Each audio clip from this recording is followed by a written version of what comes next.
Topics in the following podcast contain graphic content. Viewer discretion is advised. Somebody somewhere knows what happened.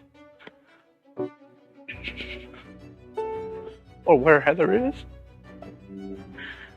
We just want Heather back. Welcome to J is for Justice podcast. If live breaking news and following true crime is your thing, then please consider subscribing to my channel. And if you like what you see in my videos, please consider giving them a thumbs up.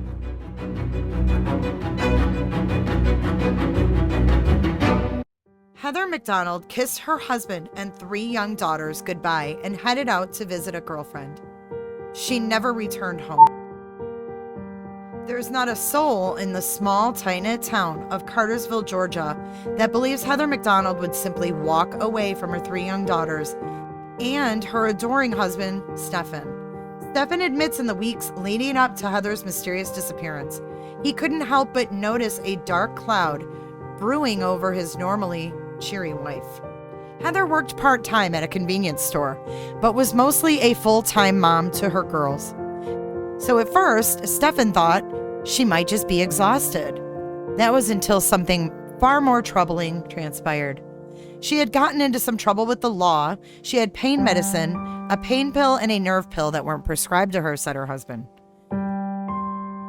During a routine traffic stop, Heather was arrested for possession of prescription drugs that were not prescribed to her, and Stephen could not confirm who she may have got them from. Stephen also said he was becoming increasingly worried that Heather was crumbling under the overwhelming demands of motherhood. So when she told him she needed a little break, he encouraged it. She told him she was going to spend a few days with her friend.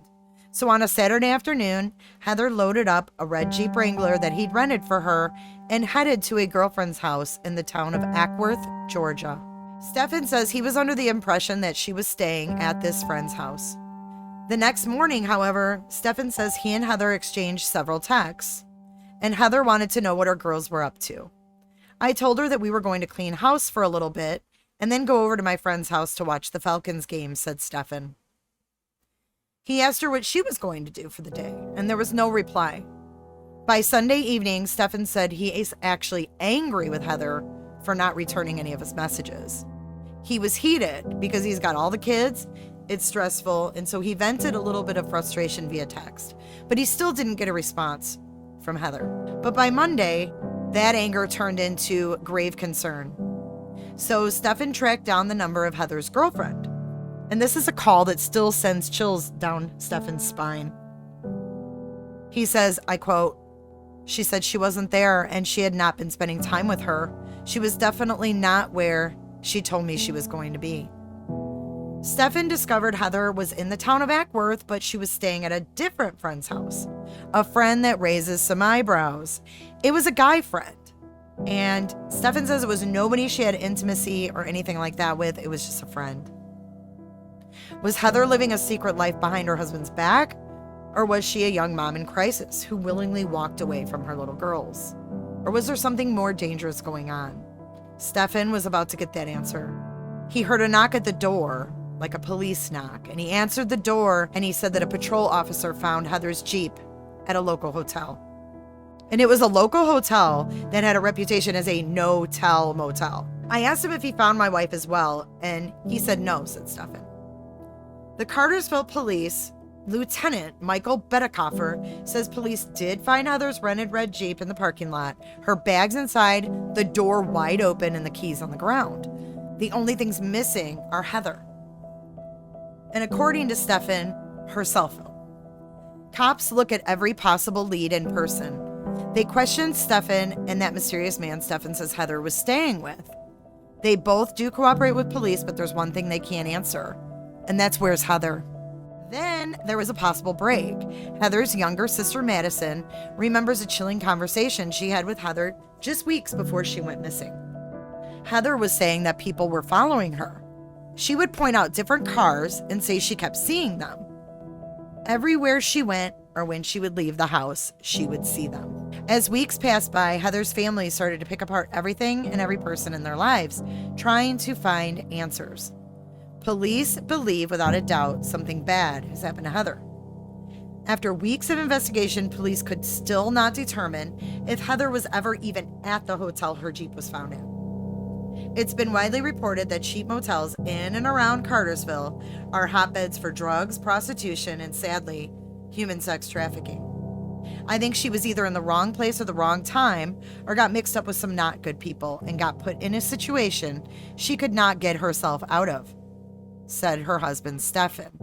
The FBI, GBI, and Cartersville Police Department have all scoured the parking lot where her Jeep was found for clues. Stephen, Heather's cousin, and a team of devoted volunteers searched the motel's parking lot almost every night looking for any sign of Heather. After days of following up at the motel, hoping that there would be a sign of Heather, Stephen gets news that will change his life and the life of his little girls forever. Heather's body was found. Cartersville police did not confirm how Heather died, saying only that she was found by hunters in a wooded area about 40 miles from her home. Police do have a person of interest.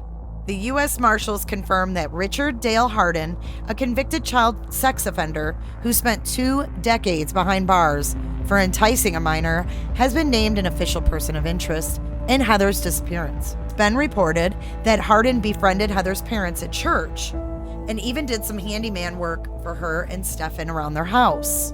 Richard Dale Hardin was arrested on October 7th in Carroll County, Georgia, on a warrant for sex offender registry violation.